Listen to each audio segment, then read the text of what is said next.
To this week's edition of the Ministry Shift.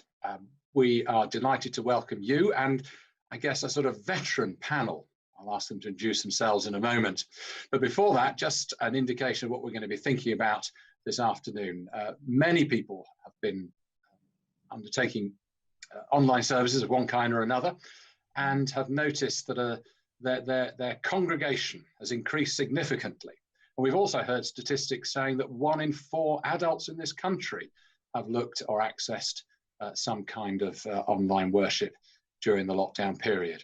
So we wanted to dig deeper behind that and try and see what this phenomenon might mean for us as ministers. So let me introduce our panelists this afternoon, and to begin with you, Mary. Hiya, I'm Mary Smith and I'm the Rector of Newport with Longford and Chetwynd in Shropshire. Thank you. And Chris? And I'm Vicar of Shifnal, Sheriff Hales and Tong, again in Shropshire. And finally, welcome to Jim. Hi, I'm Jim. I'm the Rector at St Matthew's Church in Walsall, a town centre civic church. So we do have evidence that lots of people, more than would normally attend our Sunday morning services, are logging on in one form or fashion or another, depending on the platform we're using. And so the question I thought we might begin with is, who on earth are these people? Where are they coming from? Do we know much about them? So, Mary, have you got an inkling as to who these sometimes known but often unknown watchers are? Well, I think it's a bit different for me compared to Sunday services and then other services during the week. But certainly Sunday services, I've seen lots of fringe people tuning in a lot more often, perhaps because they don't have as much to do at the weekend in lockdown, but also, people who maybe are a bit timid to come into church, but they're very happy to come and join us online, I think. So they've got nothing better to do, Mary, than log on to your Sunday morning service. Well, that's a great commendation. Chris, is that how it feels to you? I think I agree with Mary that it's lots of people I know from around town, and you see them logging in on Facebook because we run ours on YouTube and Facebook simultaneously.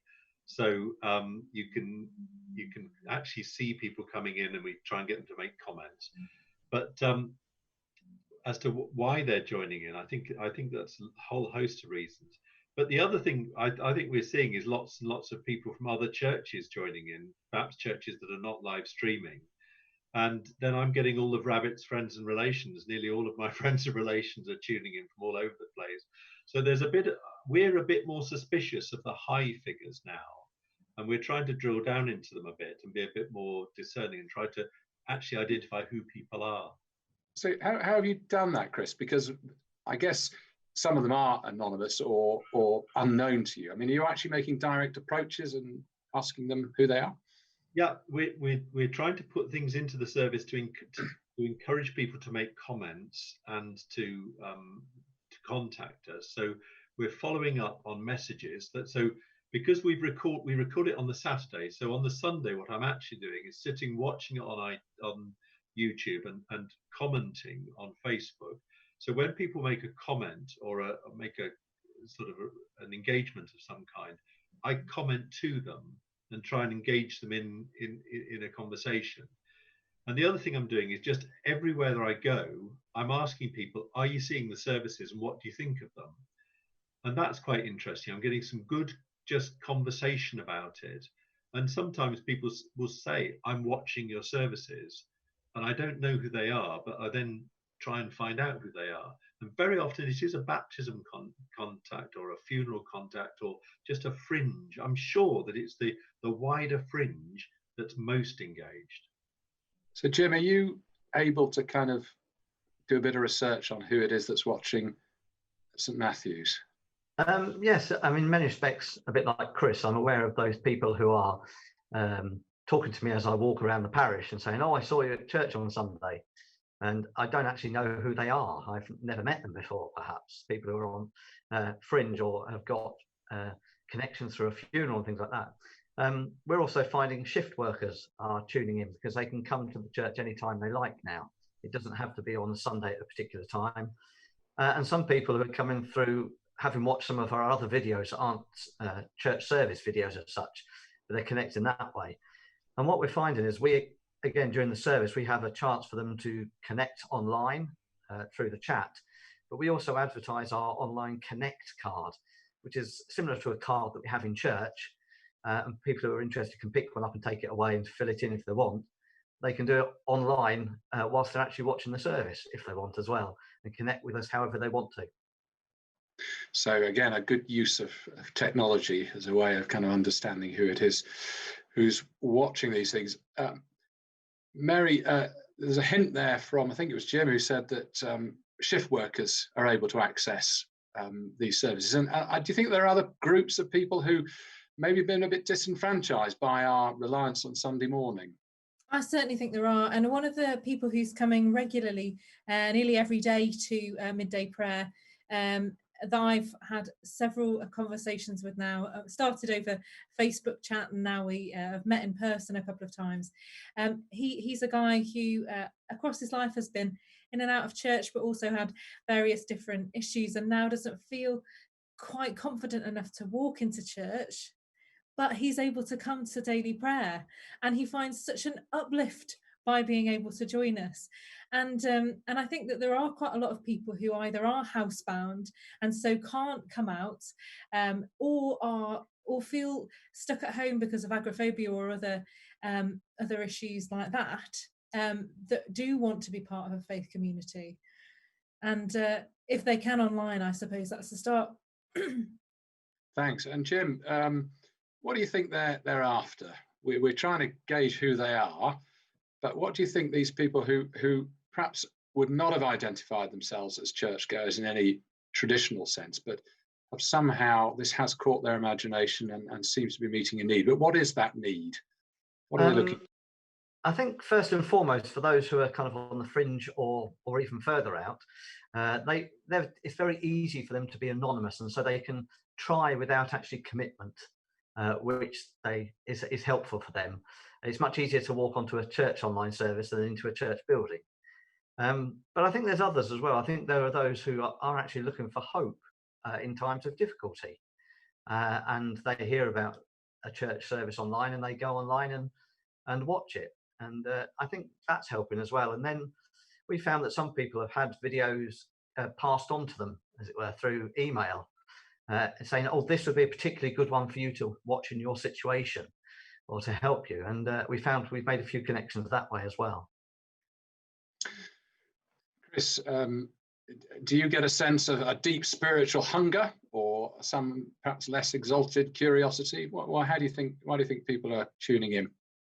At first, I felt that people were quite needing some kind of anchorage and some kind of support. I do think the sorts of comments we've had back is that they like the informality and they like the intimacy. We've sort of gone back into church and become more live. And actually, some people have said, well, I preferred you at home, really.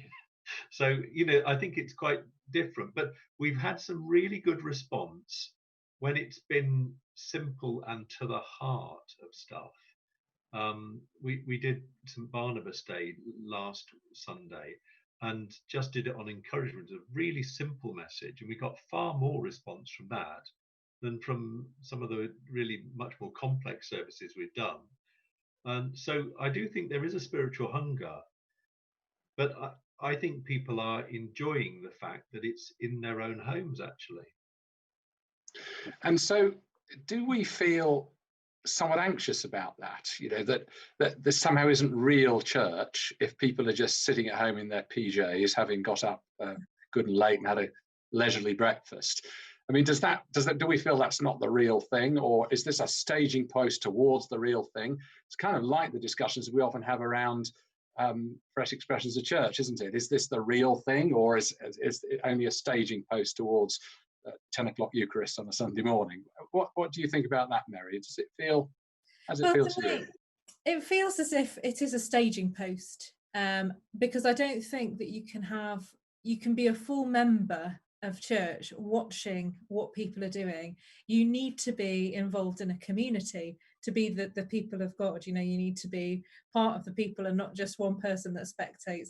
But I think, you know, in a world where, you know, we've got so much choice, deciding that you're going to do something that maybe feels quite a big step, you know, if we can help people to make that step by having an online presence that's welcoming and engaging, I think that's what we need to do. And Jim, what a lot of churches are now beginning to think as we emerge, like a butterfly from the chrysalis of lockdown,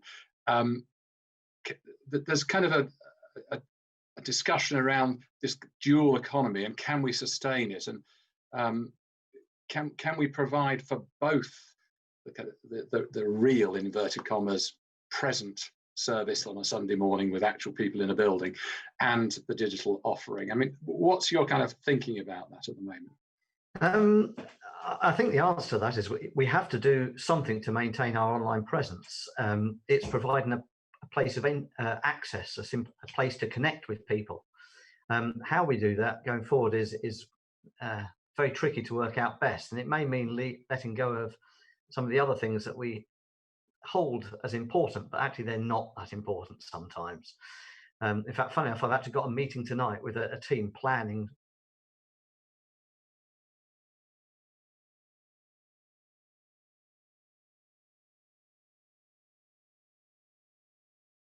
in online as a permanent place for it to be.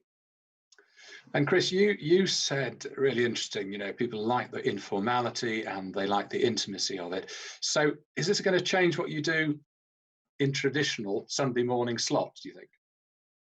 Well, I think that's a brilliant question, because I think it must change what we're doing to a certain extent. We're going to try and simplify and use more silence. We found that aspect has really worked well, and people have commented about that. We're quite a high church tradition, so we shall remain that, but I think we can just do it a little bit more simply. But like Jim, I think we are going to also retain an online church presence and try to do something very different there. We launched Messy Church online, and that's been absolutely brilliant so far. We've had a good take up of that. And the great thing is that the church is all pristine at the end of it, and I don't have to clear up.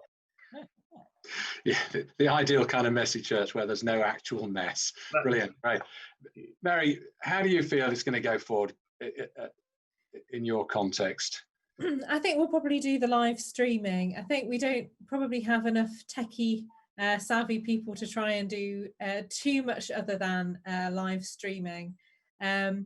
But I think we will definitely continue to do a service on a Sunday that is live streamed, and probably the daily prayer will remain on Facebook as well as in church. Well, thank you to all three of you for those contributions, and we're in a situation.